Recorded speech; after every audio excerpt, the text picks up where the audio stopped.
So, I welcome you again sa ating online Bible study.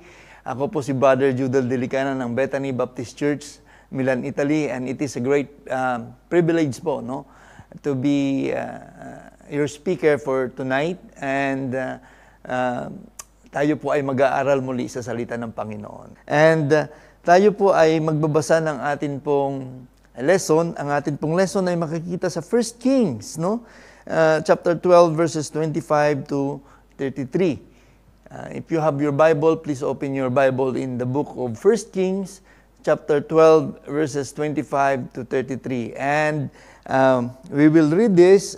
Samahan nyo na lang po ako sa tahimik na pagbabasa. No? Sabi ng 1 King, chapter 12, verse 25, Then Jeroboam built Shechem in Mount Ephraim, and dwelt therein, and went out from thence, and built Penuel. And Jeroboam said in his heart, Now shall the kingdom return to the house of David. If this people go up to do sacrifice in the house of the Lord at Jerusalem, then shall the heart of this people turn again unto their Lord, even unto Rehoboam, king of Judah, and they shall kill me, and go again to Rehoboam, king of Judah. And verse 28, Whereupon the king took counsel, and made 2 calves of gold, and said unto them, Is it too much for you to go up to Jerusalem? Behold, thy gods, O Israel, which brought thee out of the land of Egypt. And he set the one in Bethel, and the other put he in Dan. In verse 30, And this thing became a sin. For the people went to worship before the one, even unto Dan. And he made an house of high places, and made priests of the lowest of the people, which were not of the sons of Levi.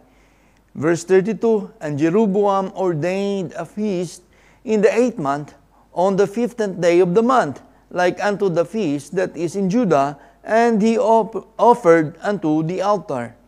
So did he in Bethel, sacrificing unto the calves and that he had made. And he placed in Bethel the priests of the high places, which he had made.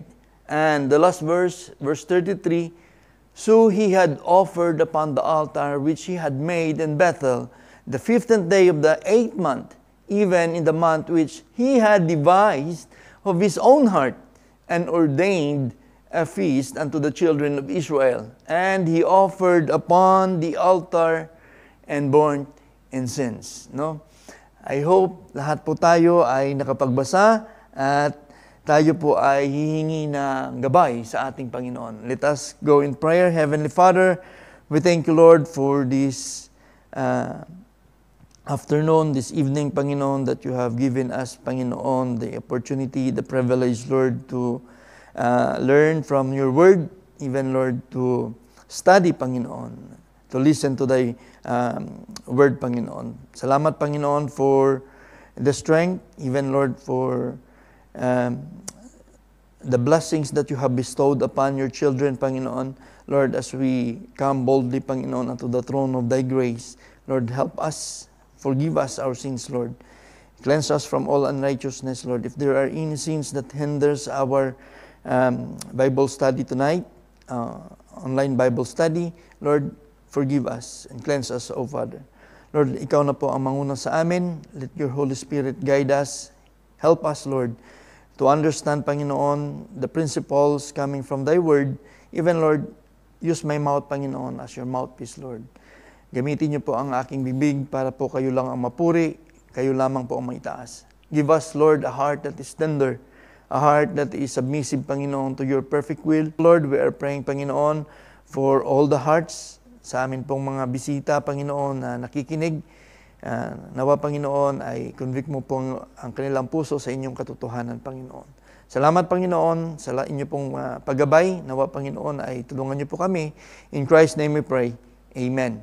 No? So, nakita niyo po natin yung ating lesson kanina. Ng title ng ating lesson ay Misplaced Victory. No?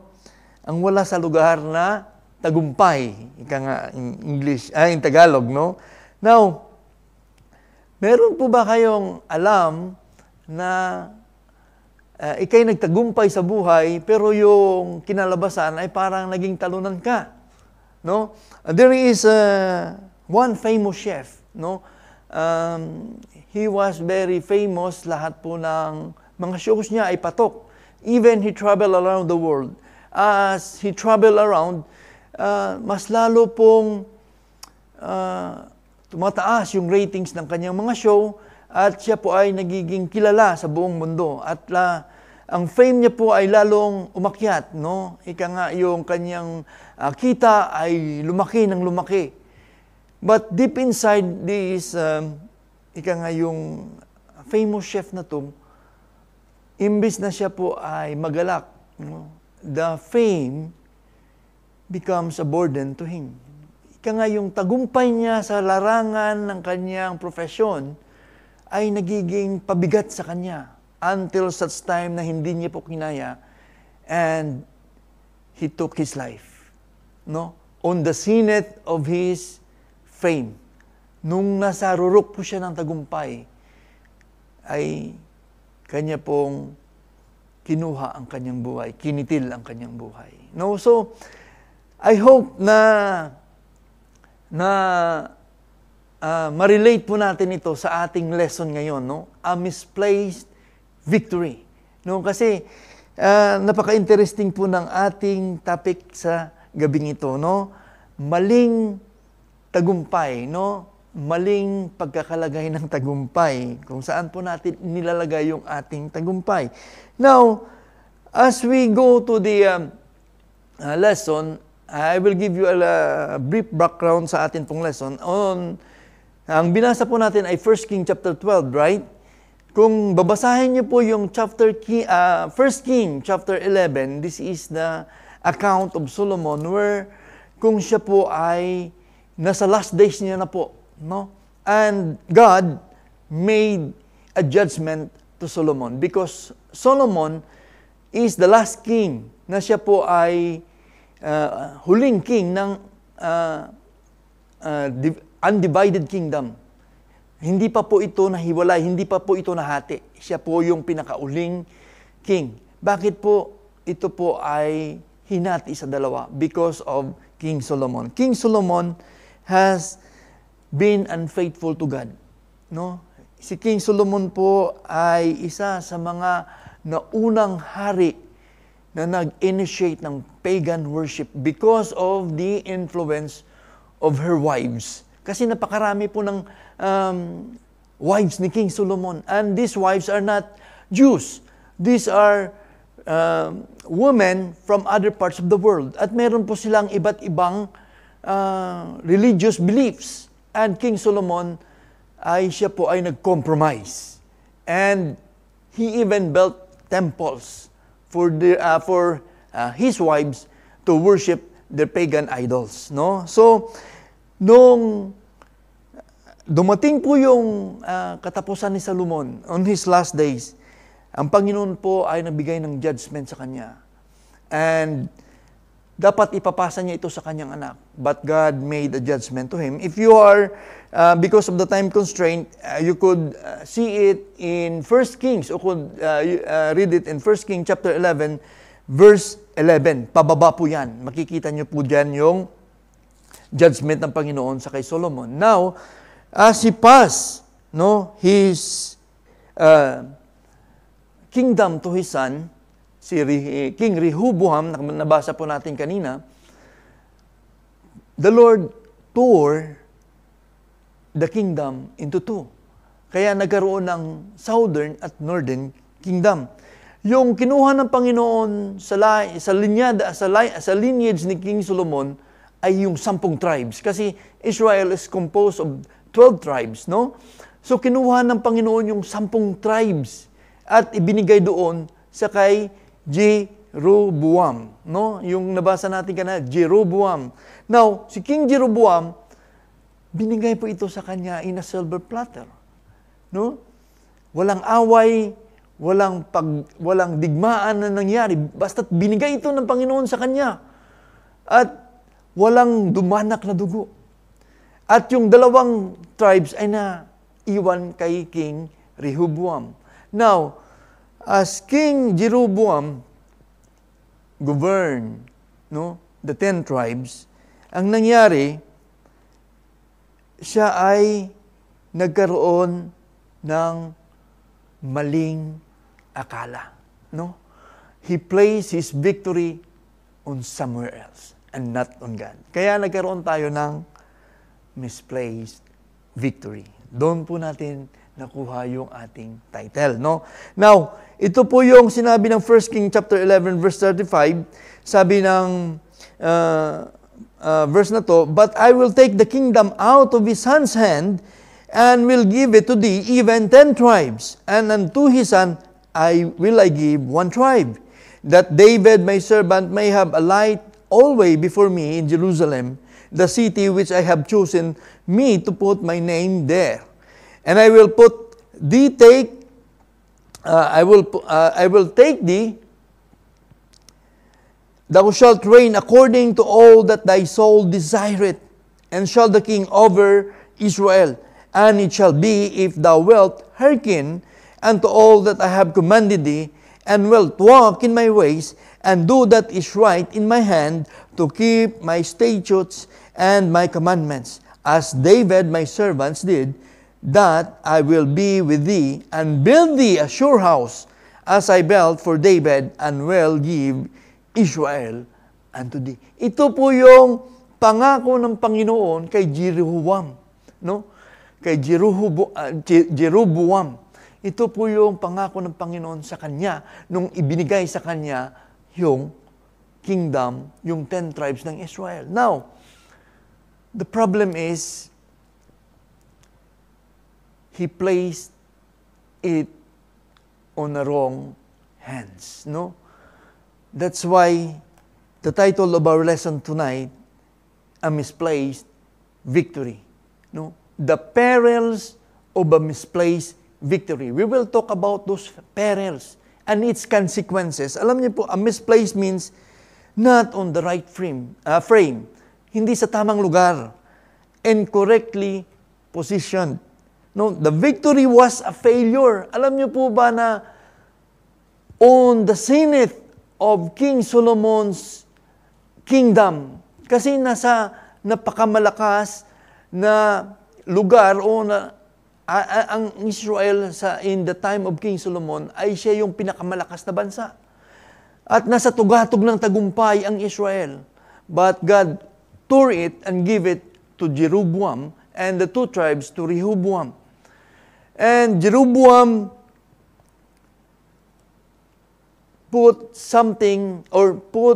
placed the victory on the wrong hands. That's why it is a failure for him. Kasi malalaman po natin mamaya bakit naging failure yung victory, yung tagumpay, yung achievements ni King Jeroboam. Alam niyo po, seems like it is a victory is a failure. Victory is a failure is a paradoxical statement, meaning it is self-contradictory, just like what happened to the cook. To the chief cook, he was on the zenith of his fame, but then his fame became a burden to him, and he took his life. And this one, however, it could be interpreted as winning at something that ultimately leads to negative consequences or losses. Ito yung ika'y nagtagumpay, pero at the end, yung kinalabasan, meron po siyang negatibong konsekwensya or pagkatalo. Now, we will talk about the 3 mitigating factors of Jeroboam's misplaced victory and its consequences. The 3 mitigating factors of Jeroboam's misplaced victory and its consequences. Point number 1. Ang unang punto po natin, a misplaced fear. May takot po siya at nilagay niya po sa maling kamay. A misplaced fear. Now, sabi ng 1 King chapter 12 verse 26, dito po natin hinugot po to yung ating point number 1. Sabi po ng 1 King chapter 12 verse 26, "And Jeroboam said in his heart, Now shall the kingdom return to the house of David. If these people go up to do sacrifice in the house of the Lord at Jerusalem, then shall the heart of these people turn again unto their Lord, even unto Rehoboam king of Judah, and they shall kill me, and go again at Rehoboam king of Judah. Alam niyo po, mababasa po natin dito, and they shall kill me, and the kingdom shall return to the house of David.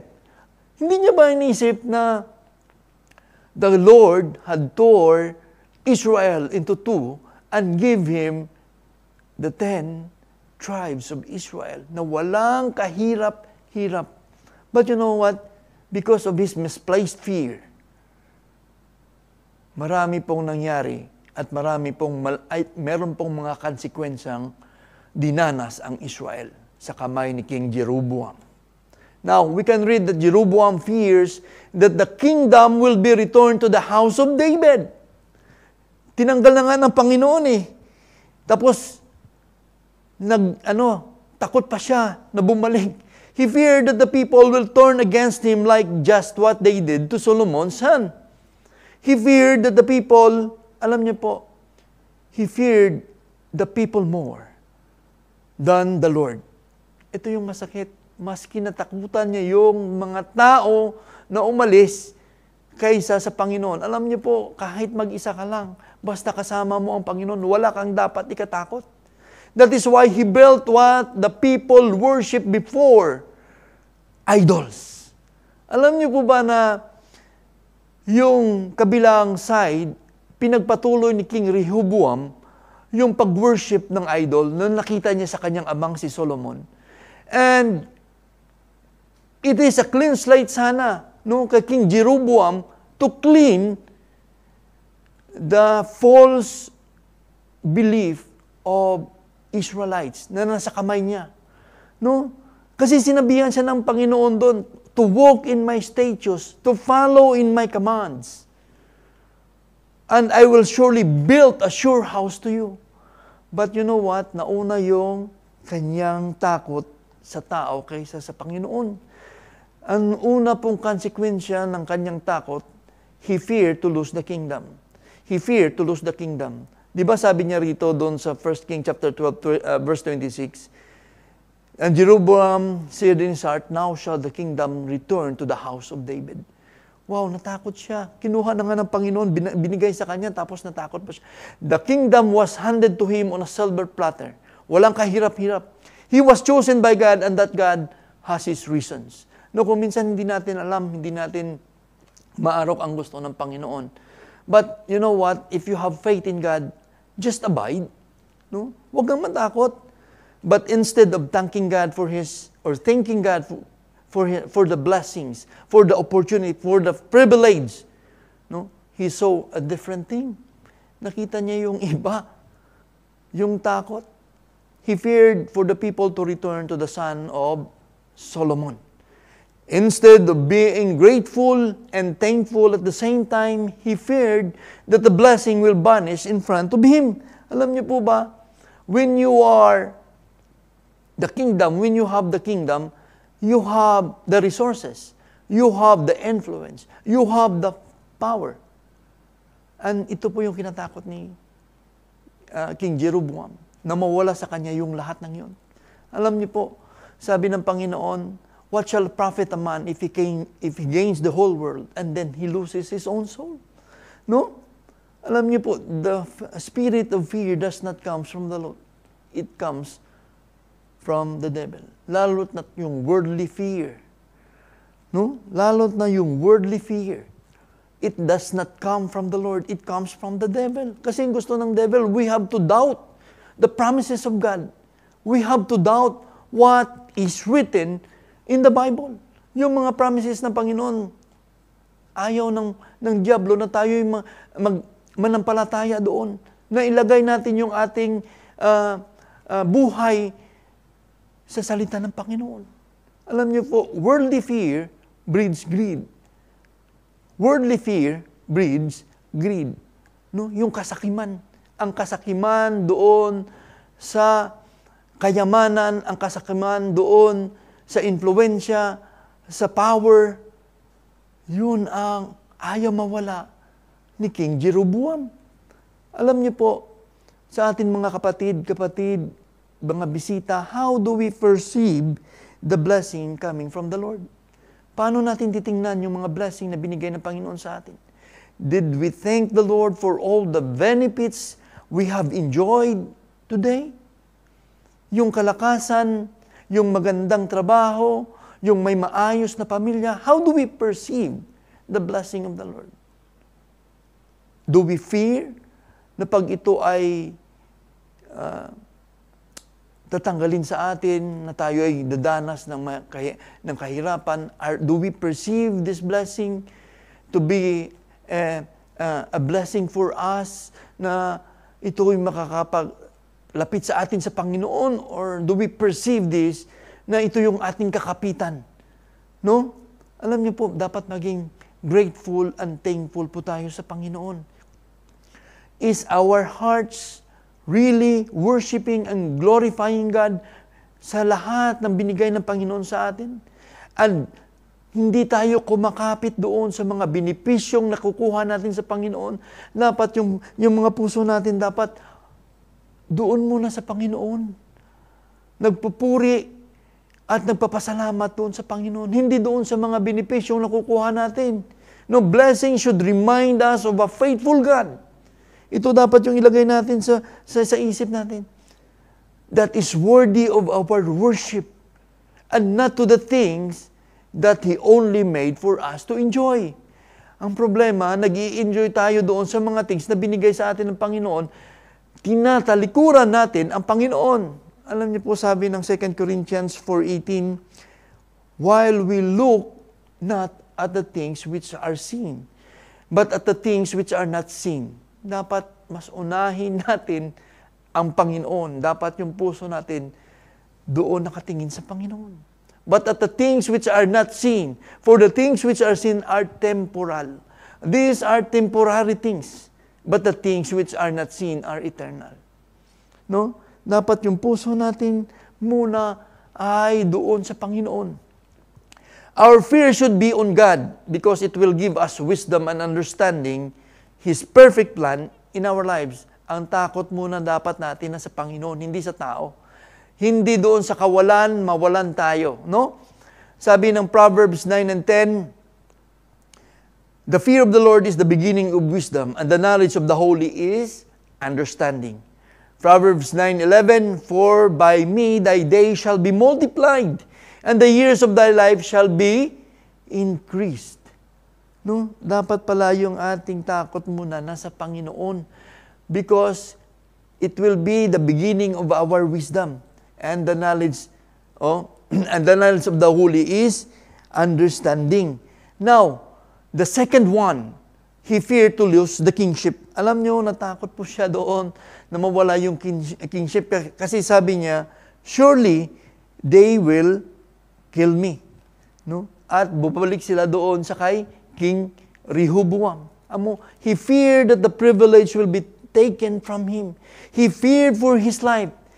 Alam niyo po ba na it was God who gave us all life? Nasa kamay ng Panginoon ang ating buhay.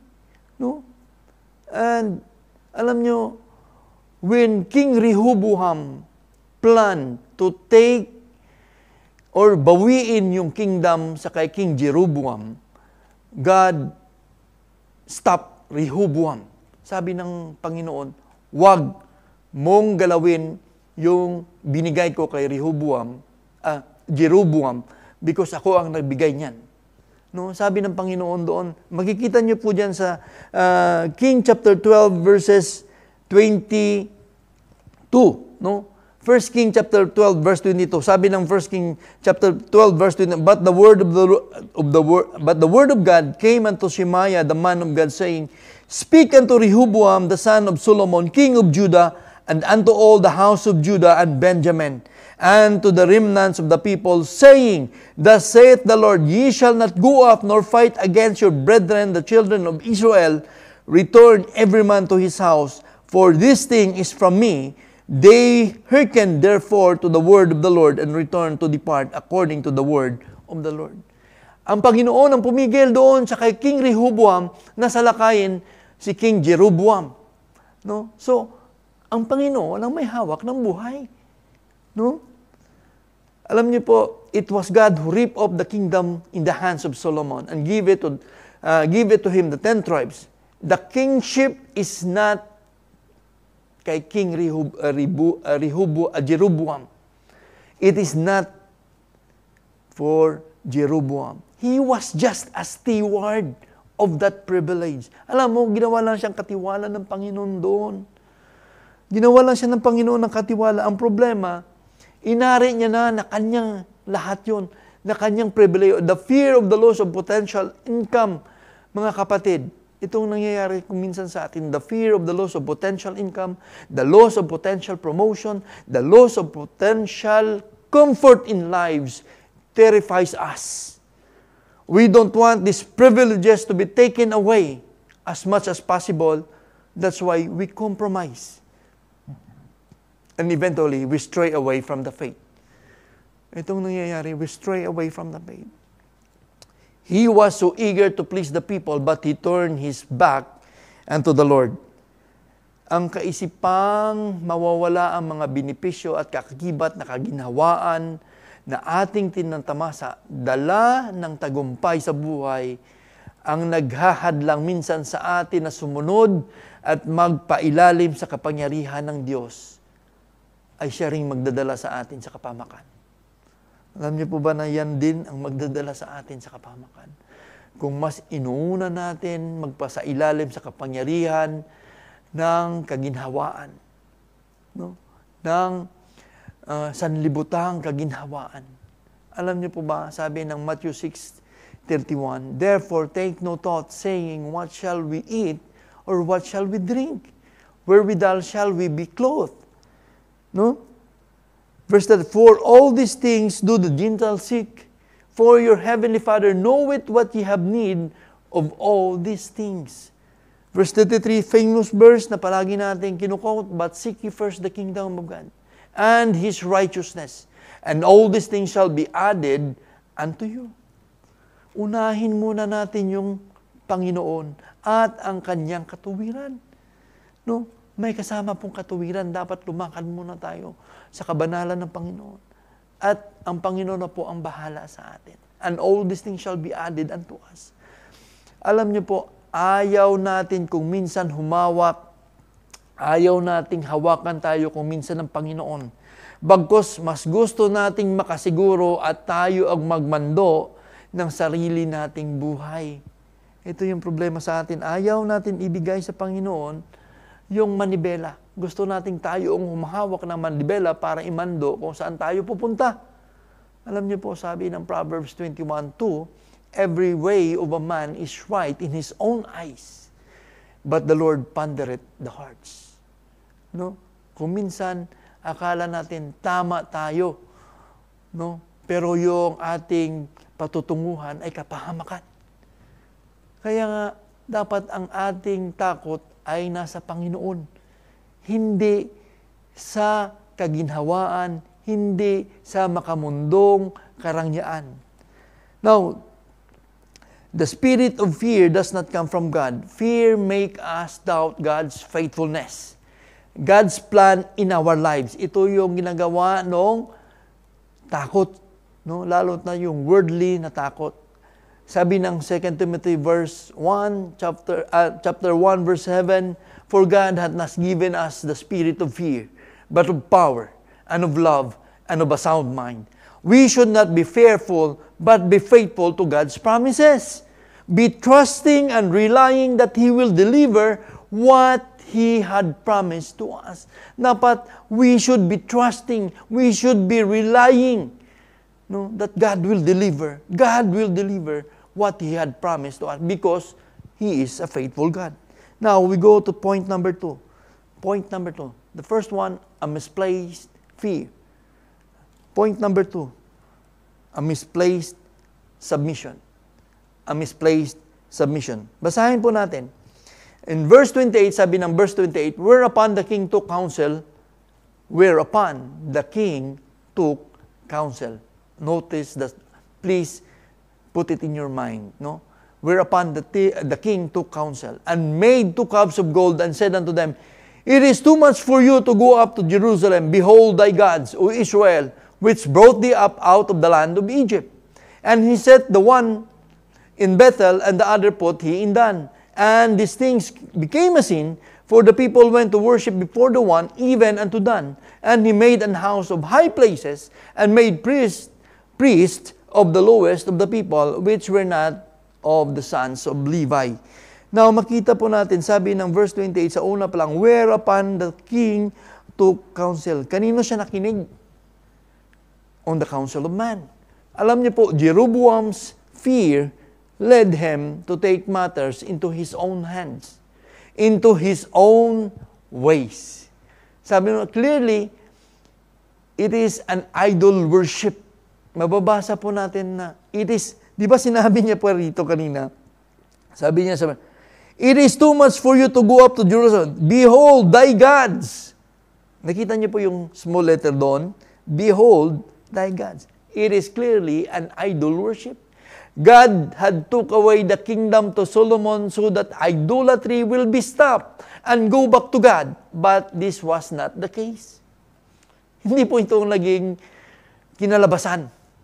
No, mas naging dobling mas naging dobling pagsuway pa. Naging submissive si King Jeroboam sa council ng mga tao. No? It was a great privilege for him to correct the mistakes of Solomon. But because of fear to lose the people, he established a new idol worship sa kanyang nasasakupan. Kita niyo po, he established a new idol worship place. Nakita natin dito, sabi niya, and made 2 calves of gold, and said unto me, It is too much for you to go up to Jerusalem. Behold thy gods, O Israel, which brought thee up out of the land of Egypt. Alam niyo po, sabi niya, he took counsel.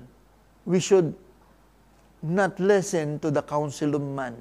He took the counsel of man. He regarded man's wisdom more than the wisdom of God. He regarded man's wisdom more than the wisdom of God. Sabi ng 1 Corinthians 3:8, Let no man deceive himself. If any man among you seemeth to be wise in this world, let him become a fool, that he may be wise. Verse 19, For the wisdom of this world is foolishness with God. For the wisdom of this world is foolishness with God. For it is written, He taketh the wise into their own craftiness. No? Ang ating wisdom, it is just a foolishness of God, mga kapatid. And because of that, he forgot about God's promise and warning to him. No, alam niyo po ba that he established a new religion? Nung sinabi niya doon sa mga Israelite, Here is thy gods. Here is thy gods, no? Grabe. Iba ang kinalabasan. It is a clean slate for him to follow the Lord, to believe on the promises of God, to walk in the statutes of the Lord. But you know what? He walked on the statutes of those idols. He made idols on strategic places and told them that they don't have to go to Jerusalem. Here, sabi niya, I will make a new idol for you to worship here. And this is the arrogance of Jeroboam. Alam niyo po, kung hindi lang po siya arrogant, he will not do that. And because of his pride, because of his arrogance, Jeroboam make a new order of worship made of idols. Alam niyo po, victory is misplaced when our hearts are puffed up before God. Alam niyo po, ang atin pong tagumpay ay wala na sa tamang lugar, wala sa tamang hulog kung ating mga puso ay nagmamataas sa Panginoon. Alam niyo po, the more na tayo po ay pinagpapala, the more na tayo po ay inaangat ng Panginoon, tinataas ng Panginoon, dapat mas lalo tayong magpakababa sa Panginoon. We need to submit to the perfect will of the Lord. Dapat ganun ang ating ugali. Hindi yung mas laro tayong magmataas na kaya natin ang lahat. Hindi natin kaya ang lahat kung wala ang Panginoon. And we make our own choice, and we make our own standards, and we make our own order of worship. Kung minsan sinasabi natin, alam ng Panginoon ito, kailangan kong ang promotion na ito, kailangan kong pumasok sa araw ng pananambahan. Alam ng Panginoon to, and that is our arrogance. That is our arrogance, mga kapatid. Kung minsan, we disregards God's commandment because we want our own order of worship. Nasa puso ko naman ng Panginoon eh. Hindi ko na kailangan pumunta dyan. Ang pagkakaalam ko, nasa puso ko. That is for you. No? Hindi yan sinabi ng Panginoon. Dapat na nandito tayo sa bahay-sambahan, nagpapalakasan at pumupuri sa Panginoon. Alam niyo po, victory is misplaced when our hearts are popped up before God. We make our rules on how to worship Him in our own way and not on God's standard. So, mas ginagawa na nating Diyos yung ating sarili. No? Ginagawa na nating Diyos ang ating sarili. Don't take the advice of your friends, no? Mga kaibigan, mga kapatid, sa pananampalataya, that it is okay for us to drink a bit of alcohol, it is okay for us to smoke sometime because wala namang may nakakakita, tayo-tayo lang, to disregard the day that we should be in church, worshiping and glorifying God. Alam niyo po ba, God is not pleased when we seek, no, the others' counsel before Him. Alam niyo po, God is pleased when we seek Him first and do His perfect will in our lives. Sabi nga ng Colossians 3:23, whatsoever you do, do it heartily, as to the Lord and not unto men. Whatsoever you do, do it heartily, as to the Lord, sa Panginoon, and not unto the men. No? And the second thing, he encroached the office of the priest. When he submit to the counsel of men, ito na ngayon ang ginawa niya. He intrude to the office of the priest. Pinakailaman niya yung opisina ng priest na hindi naman siya dapat nakialam doon kasi may designated siyang responsibility as king of Israel. He encroached to the office of the priest. The priests were from the tribes of Levi. No, alam po natin yan na sila po ay binigyan ng pribilehiyo ng Panginoon na sila po ang magiging priest, no? They were the only tribe that God had given the privilege to officiate as priest. Jeroboam has intruded into that office by assigning priests that were not the sons of Levi. Mababasa po natin sa 1 King verse 31, chapter 12, verse 31, and he made a house of high places, and made priests of lowest of the people, which were not the sons of Levi. O, nireorganize niya na. Hindi na to commandment ng Panginoon. Hindi na to kalooban ng Panginoon. Alam niyo po, his arrogance before God is blaring. Makikita mo rito eh. Yung pagmamalaki niya sa Panginoon. No, I don't need your commandments. I will make my own. Kung minsan, ganun din tayo. Our arrogance before God is blaring when we intrude to the ministries that we are not part of. No, kung minsan, ginugulo, imbes na mapabuti, ginugulo natin. Nagkakagulo-gulo dahil hindi ka naman dapat nandun ka. For what? Ikaw ba ay mas magaling kaysa doon? Alam niyo po, when somebody was designated on that place, be submissive to that person of authority. Kaya nagkakagulo minsan kasi ayaw mong mag-submit. Ayaw nating mag-submit. No?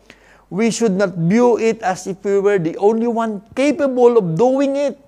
Alam niyo po, ang lahat naman ay walang kakayahan sa Panginoon lang. Sabi na, without God, we are nothing. Kaya dapat naka-abide tayo palagi sa Panginoon. Abide in me and I in you. Without me, you are nothing. No? Sabi po yan sa John. We are not capable of anything, but only God. It is God who qualifies and enables. We should remind ourselves, God is the God of orderliness. No? Ang Panginoon ay God ng kaayusan. No? Sabi ng 1 Corinthians 14:33, for God is not the author of confusion, but of peace, and in all churches of the saints. God is not the author of confusion, but of peace, as in all churches of the saints. Ministry is not a platform of God. Ministry is a platform of God to worship and serve Him, not our opportunity to lift ourselves and rob God of the glory that belongs to God. Again, ministry is a platform of God to worship and serve Him faithfully, not our opportunity to lift ourselves and rob God of the glory that belongs to Him. It is God who will qualify and enable us, brethren, not us. Kahit gaano tayo kagaling, nakita natin kanina that our wisdom is just a foolishness of God. No? It is God who will qualify and enable His people, not us.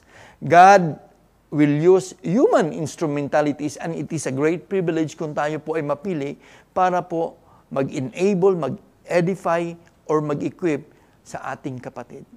Kaya tingnan po natin, no? We should not encroach into the office na hindi naman po tayo nandun.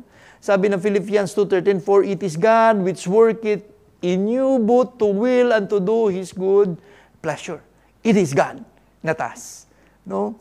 So, a misplaced submission. Dapat ang submission natin sa Panginoon. Huwag sa kamay ng tao. Huwag doon sa katalinuhan ng tao. Kasi ang katalinuhan ng tao, dadalhin tayo yan sa kapamakan. No? Pero yung wisdom ng Panginoon, it gives us wisdom and understanding para to do His perfect will. Now, on point number 3. Mabilis lang po, no? Point number 3. Kanina, a misplaced fear, a misplaced submission, and the third one, a misplaced obedience. We could say this when you say a misplaced obedience, yung hindi tama na inilagay natin yung ating pagsunod sa hindi tama, we could equate this into disobedience. Into disobedience. A misplaced obedience. Wow. A misplaced victory. Bakit naging misplaced? Because of his misplaced fear. Because of his misplaced submission. And the third one, a misplaced obedience.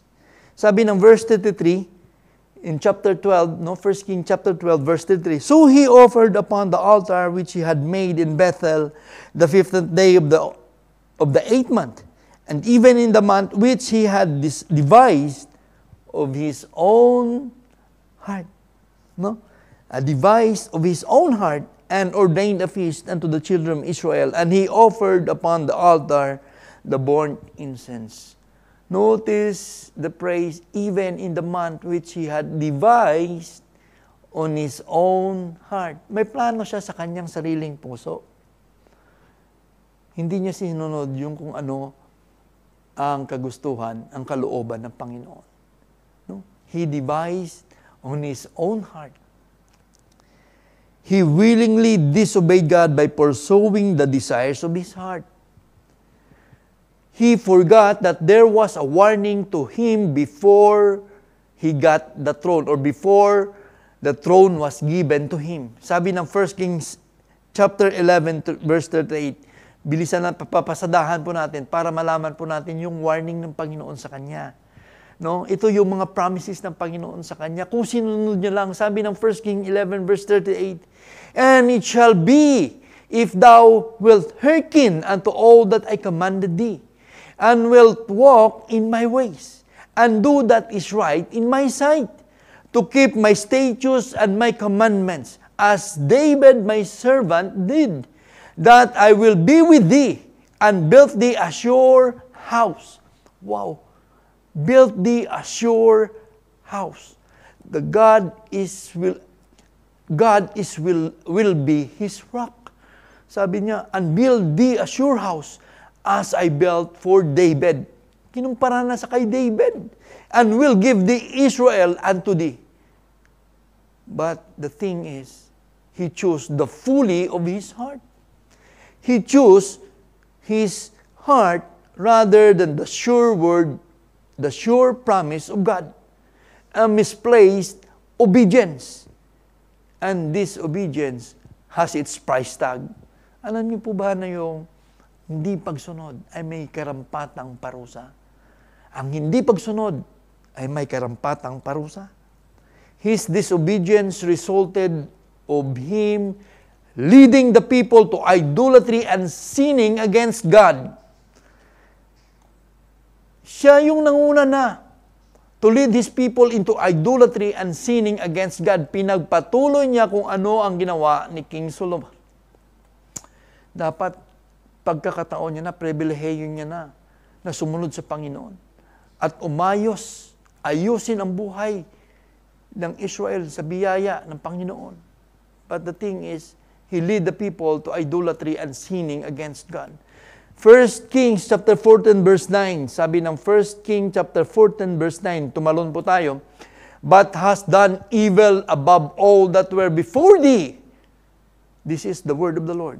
For thou hast gone and made thee other gods, and molten images, to provoke me to anger, and hast cast me behind thy back.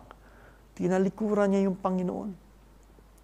He was exalted among other people to lead God's people on the divided kingdom.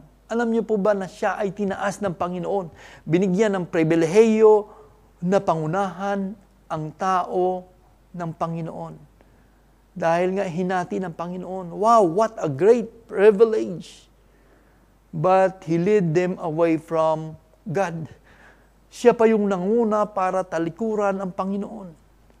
He led the people to sin more against God.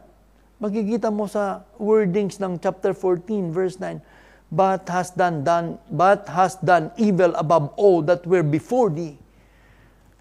You see, makikita mo mas hinigitan mo pa yung mga nauna sa iyo sa paggawa ng kasamaan. Wow. What a disobedience. Alam niyo po, a victory is not a victory at all when God is out of the picture.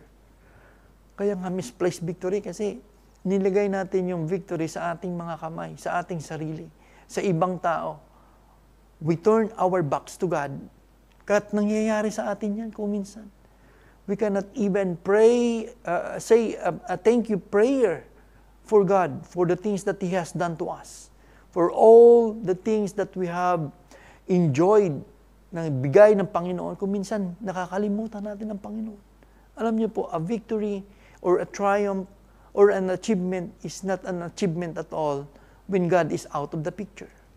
A man who confesses he has Christ in his life and lead people away from the faith is a man with a dubious salvation.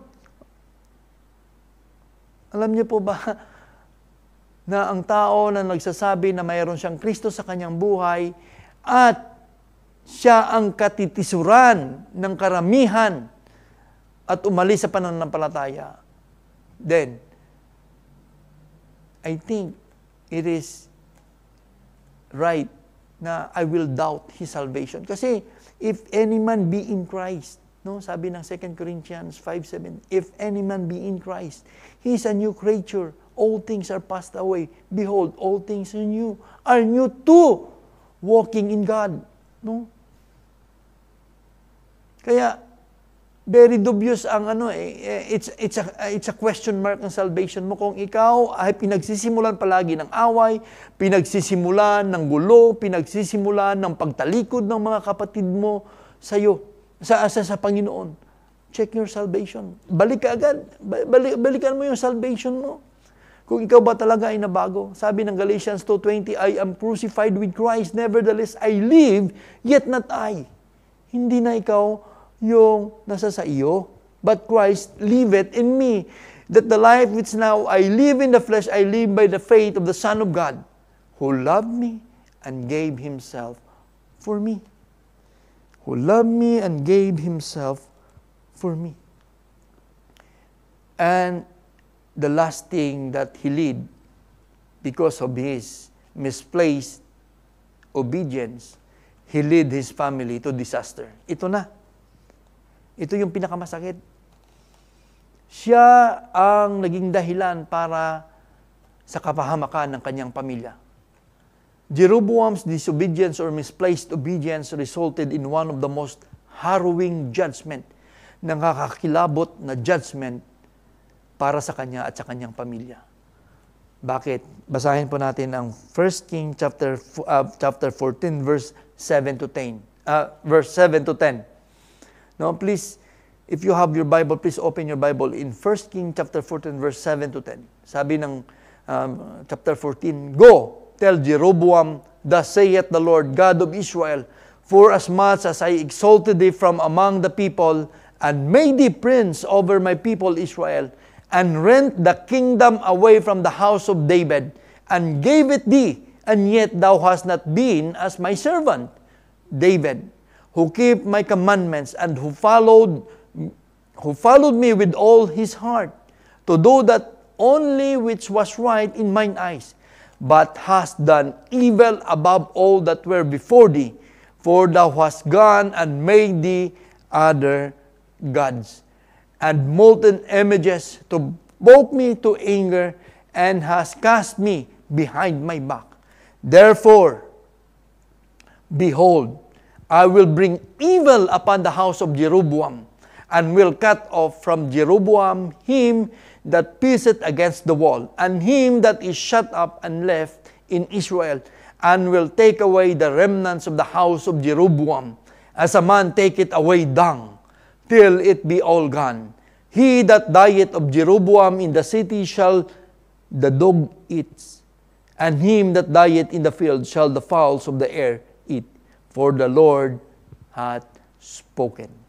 The Lord had given judgment to the house of Jeroboam. Ang lahat ng pamilya ni Jeroboam, na kung sila po ay mamamatay sa loob ng city, they shall be eaten by dogs. And him that died in the field shall be fowls of the air. Sila po ay kakainin. Wow. No? At tatanggalin ng Panginoon ang anumang remnant, no, sa pamilya ni Jeroboam, just like a man take it away dung. Basura. No? We cannot appease God's mercy by offering something that is not according to God's will. Kapatid, we cannot appease God's mercy by offering something that is not according to God's will. God needs our total obedience, not misplaced obedience. We would rather obey God than seek the applause of men.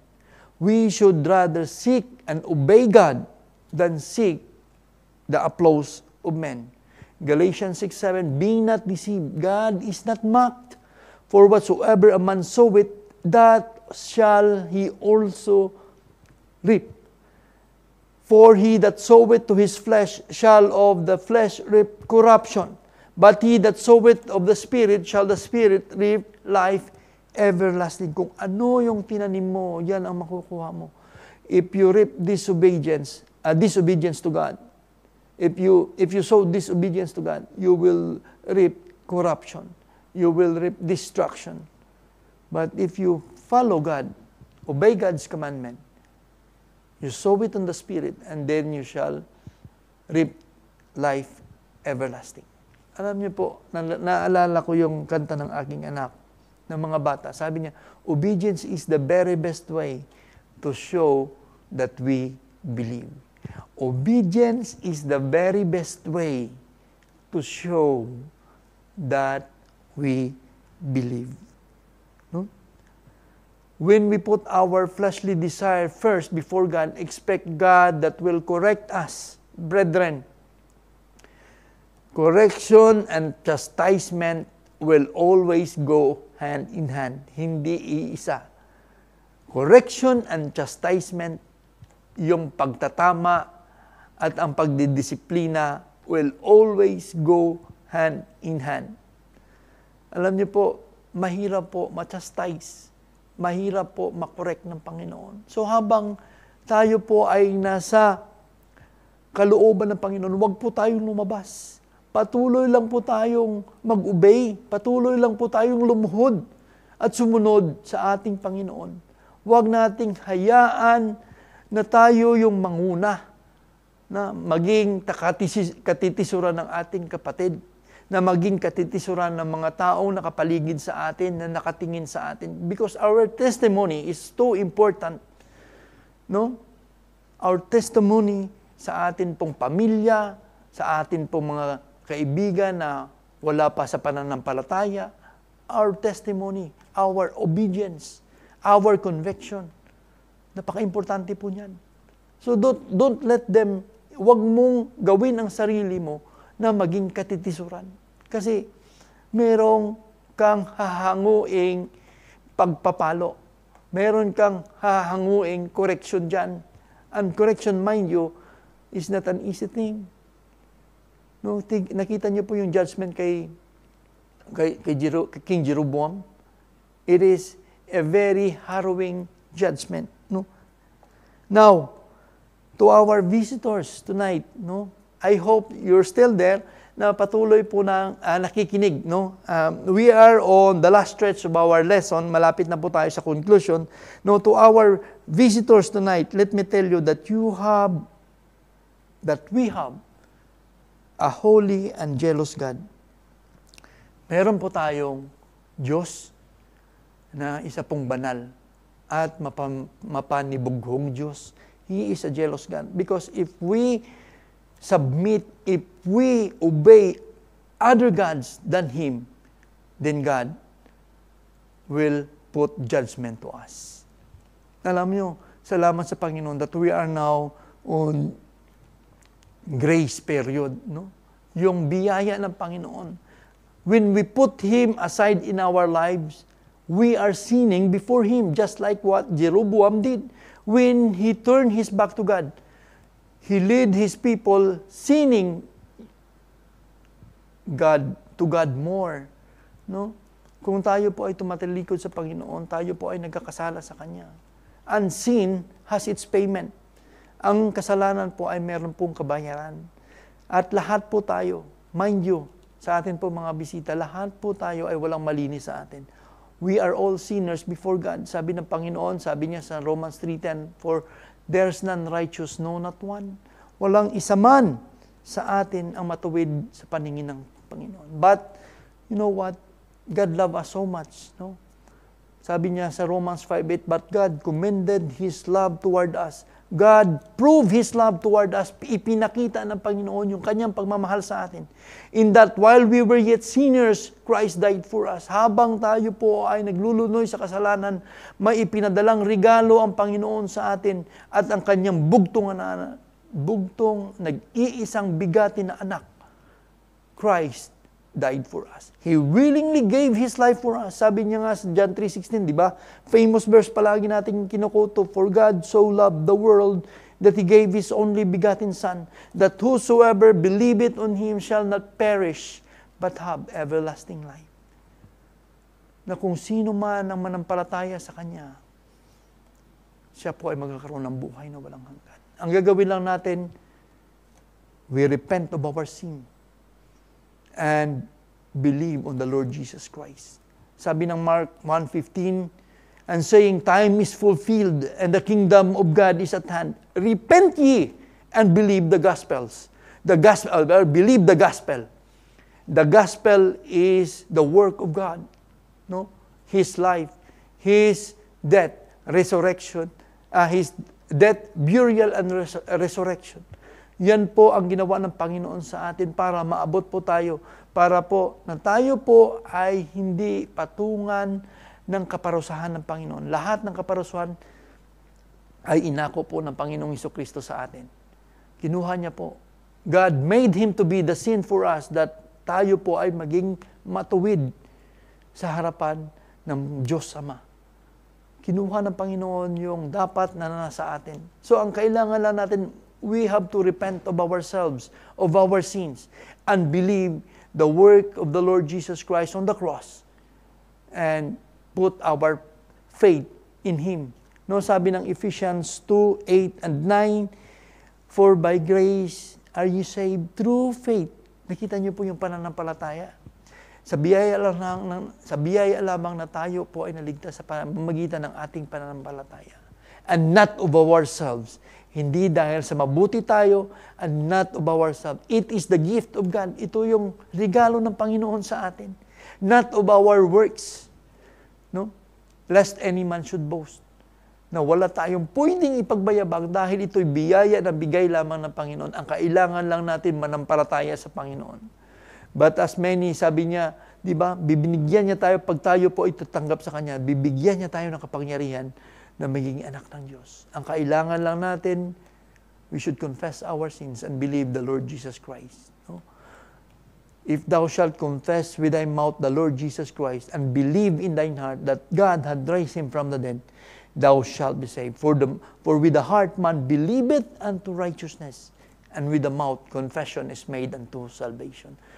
Hindi lang dapat bibig, pati ang ating puso kasama, nananampalataya sa Panginoong Hesukristo. Sa atin pong mga bisita tonight, pag tayo po ay tumawag sa Panginoon at nagsisi ng ating kasalanan, God will not turn His back to us. Imbes tayo po ay papatawarin ng Panginoon at aariin niya na kanyang tunay na anak. Now, tonight sa atin po mga bisita, if you're still there, I want you to ini-invite ko po, accept the Lord Jesus Christ as your personal Lord and Savior.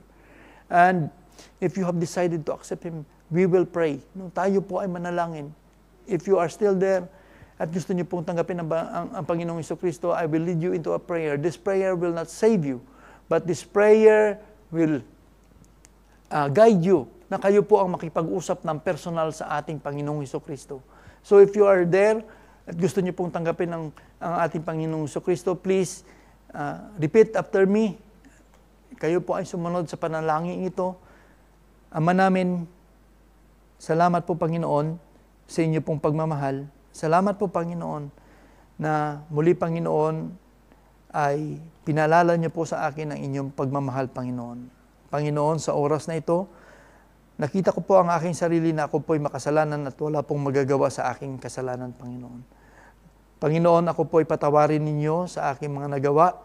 At sa oras na ito, ay akin pong pinapananampalatayaan ang Panginoong Hesukristo bilang aking Diyos at tagapagligtas. Panginoon, salamat po sa Kanya, salamat sa Panginoong Hesukristo na nagbuwis ng Kanyang buhay sa krus ng Kalbaryo para sa aking mga kasalanan. At sa oras na ito, Panginoon, akin pong tinatanggap ang pangako na buhay na walang hanggan. Nawa, Panginoon, tulungan niyo po ako lumakad sa inyo pong kalooban. Lahat ng ito ay binabalik ko sa pangalan ni Kristo Jesus na aking Diyos at tagapagligtas. Amen. Sa atin pong mga visitor dyan, if meron pong mga question na nagpa-pop up dyan, please answer that, no? Kung inyo pong nakita dyan, don't be afraid to answer that, no? Truthfully sa inyo pong puso. Because alam niyo po na mahal po kayo ng Panginoon. And hindi po kayo ikakahiya ng Panginoon. Thank God, meron po tayong profession of faith, no? Sabi po ng Panginoon sa John 1:12, but as many as received Him, to them gave He power to become the sons of God. Binigyan na po kayo, sister, ng karapatan ng Panginoon na tawaging bilang anak ng Diyos. No, in our conclusion, no, sa atin pong conclusion, sabi po ng ating conclusion, through Jeroboam's story, we are reminded to guard against misplaced victories. True success that triumph can be only found when we align ourselves with God's will. Kung ina-align lamang natin yung ating sarili sa kalooban ng Panginoon, humbly obey His commandments and honor His established order. Again, true success and triumph can only be found when we align ourselves with God's will. Humbly obey His commandments and honor His established order. Let us learn from Jeroboam's mistake and seek to place our victories in the hands of God. For His ways are perfect and His plans lead to a lasting success. Again, let us learn from Jeroboam's mistakes and seek to place our victories in the hands of God. For His ways are perfect and His plans lead to a lasting success. No, I hope po na makasama po namin kayo, and salamat po for accepting the Lord Jesus Christ. Hindi po kayo magsisisi sa pag-accept niyo po sa ating Panginoon. So we will close this in the word of prayer. Heavenly Father, we thank you, Lord, once again, Lord, for your goodness and faithfulness, Panginoon. Lord, truly, Panginoon, it is not because of us. It is always because of you, Panginoon. It is because of your power, of your mercy, and your grace, Panginoon. Salamat, Panginoon, for the three professions of faith, Panginoon. I hope and pray, Panginoon, that ikaw po, Panginoon, ang mag-guide sa kanila. Palaguin niyo po, Panginoon, ang kanilang pananampalataya, Panginoon, sa inyo, Panginoon. Lord, ingatan niyo po sila and even bless them, Panginoon. Also, Lord, for us, Lord, na mga kapatiran, may the message, Lord, be an encouragement for us, be a reminder for us, Panginoon, na we should place our victories, every triumphs and every achievements, Panginoon, sa inyo pong kamay, Panginoon. Nawa, Panginoon, na ikaw po, Panginoon, ang manguna pa sa amin, ikaw po, Panginoon, ang mag-ingat sa amin pong paghihiwalay. And Panginoon, salamat po, Panginoon, sa inyong pagmamahal. Lahat ng ito, Panginoon, ay binabalik namin. In Christ's name we pray. Amen.